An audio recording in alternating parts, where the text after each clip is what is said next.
wararkii soo dhacay intaynu kala maqnaynayno barnaamijka kusoo gudbanaynaa. haddaba warbixinta ugu horeysa barnaamijka waxaynu ku bilaabaynaa Trump iyo Iran oo hadalla kulul isdhaafsaday.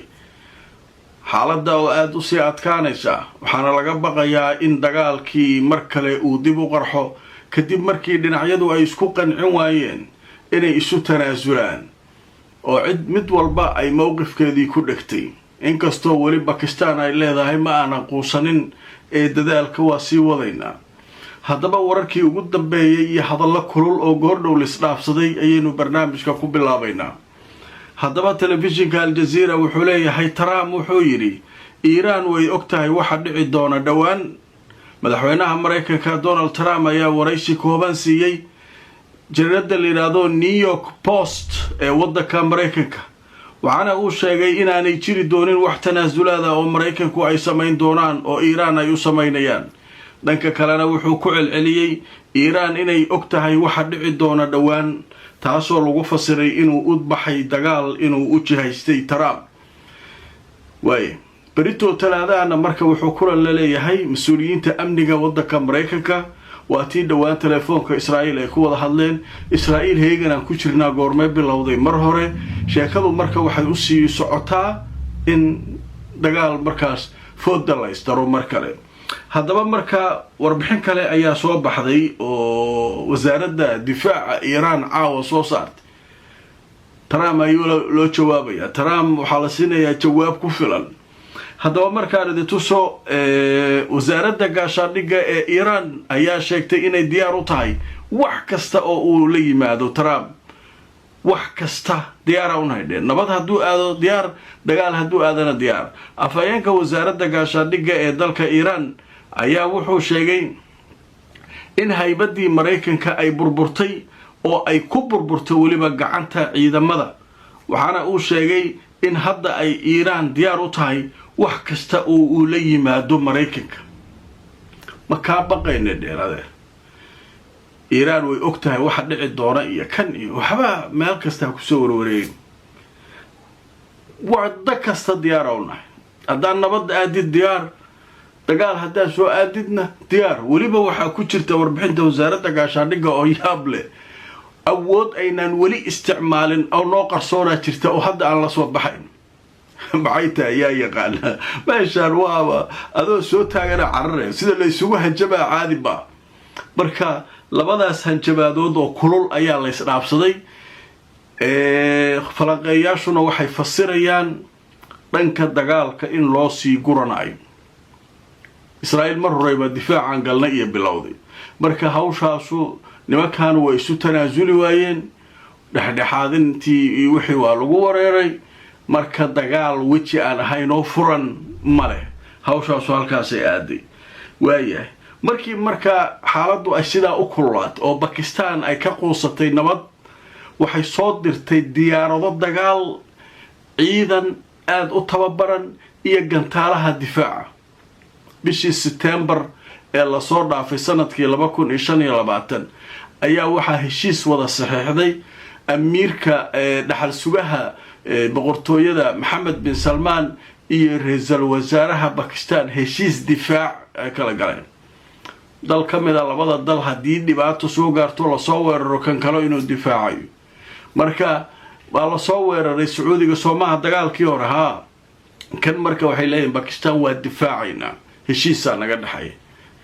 marka maxay keeneen diyaarado dagaal, ciidan iyo hanaanka difaaca hawada wixii oo dhan waa la soo dhoobay. Pakistan waxay taagan tahay meesha nimankan isma daynayaan. Iran iyo Mareykan waa ku wareeran isma daynayaan. annaga heshiiskeena wadayna Sacuudiga difaacayna. xarameynka aan difaacayna taageen nimankii Pakistaniyiinta. haddaba markaan idin tuso wararkii ugu dambeeyay ee warbixinta laga qoray. Al Jazeera waxay soo xigatay wakaaladda wararka ee Reuters oo sheegtay Pakistan inay geysay diyaarado dagaal kumanaan askari waddanka Sacuudiga inay geysay. haddaba warbixintu way sii socotay. waxaa leeyahay ciidan gaaraya tiradiisa 8,000 oo askari oo tababaran iyo diyaaradaha dagaalka ayaa waxaa la geeyay halkaas ayaa la sheegayaa Saudi Arabia ayaa la geeyay. arrintani waxay ka dambeysay 17 September 2025 markii ay dhaxal sugaha Sacuudiga iyo ra'iisul wasaaraha Pakistan ay kala saxiixdeen heshiis difaac markii ay kala saxiixdeen. haddaba marka diyaaradaha meesha la geeyay tiradooda waxaa lagu sheegay 16 diyaaradood oo kuwa dagaalka ah oo noocoodu yahay JF-17 oo markaa lagu farsameeyay dhanka Shiinaha iyo Pakistan ay iska kaashadeen oo diyaaradaha dagaalka noocaas ayaa la geeyay. waxaa soo kale la sheegayaa in halkaasi ay ku sugan yihiin hanaanka difaaca hawada oo iyaguna halkaa la geeyay oo difaac inay halkaa ka galaan way marka waa u jeedaan marka annagu ba aqli aan leenahay meesha loo socdo waa aragnaa ilaahay marka khayr ha keeno laakiin baashu waxay u socotaa dagaal. Pakistan kumanaan 8,000 askari 16 dagaal qalab Sacuudiga difaaca u leeyahay hawshaas oo dhan halkaas marka dadka khubaradu waxay leeyihiin xaalku ma fiicna leeyahay waqti allaalay waqtiga maartay soo socda dagaalku wuu soo laaban karaa marka ilaahu nabooti waay. marka waliba waxaa sii xoojinaya warbixin kale oo Al Jazeera ay leedahay sheekadan dagaalka inuu soo noqonayo waxaa xoojinaya 17 bishan aynu ku jirnay May waa dhowr maalmood ka hor iyo shalay iyo waay diyaarada xamuula oo 26 flight oo kuwa waaweyn ee xamuulka ayaa waxay isaga daba marayeen bariga dhexe iyo Jarmalka saldhigyada Mareykanka uu ku leeyahay wixii huba Mareykanka u yaalay gantaalaha Yurub oo dhan wuu qaaday xaguu geeyay bariga dhexe markii la yiraahdo waxaa la sheegayaa bash Israa'iil halkee kale meelo kala jiraan le Kuwait waa ka mid tahay Bahrain meelahaas oo dhan waa la geeyay marka Mareykan isaguna waa istiyaarinaya gantaalihiisa difaac u geysanaya halkaas marka waa la isku arkay. haddaba marka aan idin soo wararkii ugu dambeeyay waxaa la sheegayaa safarro dhinaca xamuulka oo military Mareykanku leeyahay ayaa sii qulqulaya iyagoo ku sii jeeda dhanka iyo bariga dhexe ayay ku sii socdaan. haddaba waxaa la sheegay taariikhdu markay ahayd 15 ilaa 17 bisha May in safarradaasu ay markaa ahaayeen 26 safar muhiim ayaa soo dhacay.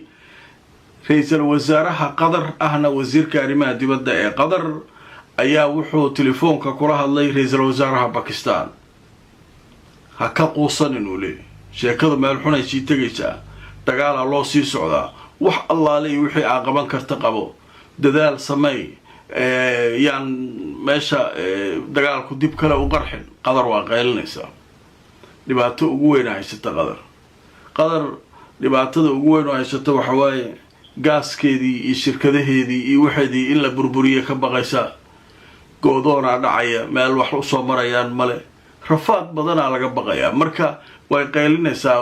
Qatar waxay leedahay arikaasa jira Sacuudiga laftirkiisu waa hadlayaan waxay leeyihiin arinta in wax laga hortago dagaal inuu sadhicin marka carabtii oo dhan wasaasay u gariirayaan cabsi ayaa ka socota laakiin cabsi ma meeshaan yeelaysa may Iiraan ma tanaazulayso hadday waxay bilowdayba keebalada mara dhulka hoostiisa oo internetka fiilooyin ka qaada oo badda daadsan cashuura ka rabaa taagay maxaa marka waa la isweydiinaa Ameerikaan waxa qaadi karta qaada la taagay annaga baba ku jaxjaalaadeer waa istijaabinay waa ku aragnay tabartaada aragnay marka waxa naga qaadi karta male ninkii Trump gabgabla ahaa asaga laga rabaa marka meeshu wuxuu asaga iyo Netanyahu meel ay wax la geeyaan. haddaba waa arki doonaa wararkaas ay caawa soo kordhay xaalku ma fiicna ilaahay khayr keen waaye insha Allah wixii soo kordhay barnaamijyada dambe